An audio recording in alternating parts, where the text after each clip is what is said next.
Hey guys, what's up? So today I'm just cleaning my engine on my Corvette. I've had it for a little while, but I am just trying to clean some of the surface rust that's on there. It's kind of out in the environment, but not really in the environment. In the shop, the door's open right there, but there's a little bit of insulation, but this is non-insulated. Humidity kind of gets to it. There's a fan up there that will let some draft in and some moisture. But I've done some test spots. Right here on the surface of the head, you can see there's some oil on it compared to the side. Also inside of the lifter bores, I've cleaned these, but you can see the difference between those. So I'm going to clean these out. I guess not really scuff them, but I do have a brass brush that I have on a drill and some PB blaster that I've been using just to clean it up. Here's the drill. And I do have some black Scotch-Brite, which is the very, very fine, so it doesn't really scuff it up. And this is brass, so it doesn't scuff it up that bad either. But it's working out pretty well. I'll update you guys later.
So here's a little update. I have a little time lapse before this. I was just cleaning up the engine. I used some PB Blaster to spray it down with oil. Then I used the brass brush to clean out the lifter bores.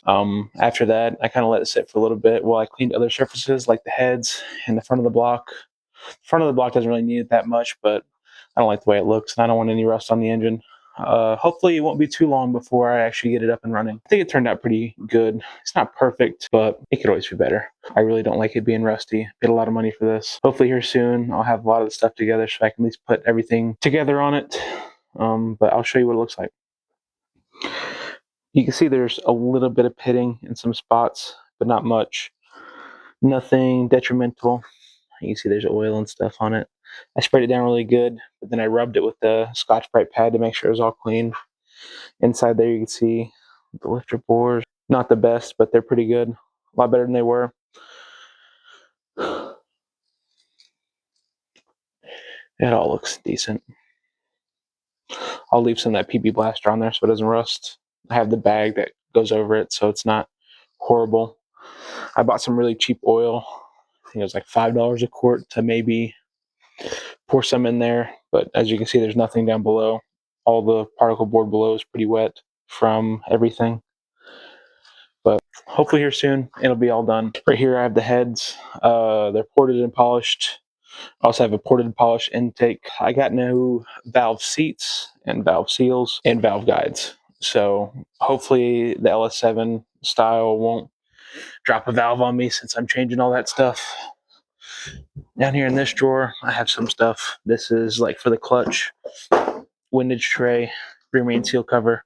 And here's all like the random bolts that I have, I won't be using this pickup tube, but I do have the bolts in there. So I'll just leave it in there just in case. I had to swap to a different setup, unfortunately. The LS7 oil pump is very, very difficult to get. Sometimes they sell on eBay for like $1,000 used, and they may not be good. You can send them off to K-Tech, and K-Tech might be able to polish it and port it. They put their billet cover on there. For right now, I'm going to run a spacer in between my oil pump and my crank, because I think the LS7, the only difference between that and LS3 crank is the snout on the LS7 is quite a bit longer than normal. So the snout on the crank right here is quite long, probably around 4.5 inches, something like that. Usually for the LS7, where it is a dry sump system, the oil doesn't really sit in the bottom of the pan. It has a secondary oil tank. With that secondary oil tank, it needs a lot of pressure and volume to kind of bring out all the oil. So I have my old LS7 block. Right here is the pan. Let's see if I can set this down and show you. It does hold oil in the pan, but not much. Right there is where the pickup tube goes. Right there is where the oil pump goes. As you can see, there is ports that go out the side so it can be the dry sump system. Right here is the front pulley for it. It's quite big, but it doesn't take up that much space. I have the oil pump back at my house. I don't have it here because I sent it off to K-Tech and they say it wasn't good enough. I also have some other stuff from the engine. I have the cam that was in it. It rusted, but when I took it out, I believe there was a dent or a scratch in it and I didn't want to use it. And I also have the crank for it. This one was 10 thou over, which wouldn't be too bad, but I just couldn't find an oil pump. And finding all the stuff for it is quite expensive, so it was almost cheaper for me to get a short block built for me. You can see on this new block, it's got new bearings in it for the cam. The mains are all done.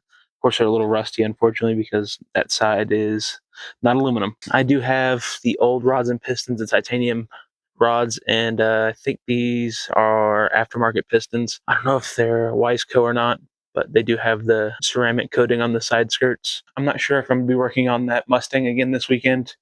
He hasn't contacted me, so I don't know. He's still driving it every day. He says it's quiet. I think this is the last little update for a while. Hope you guys enjoyed. Hope you can subscribe, and have a good day.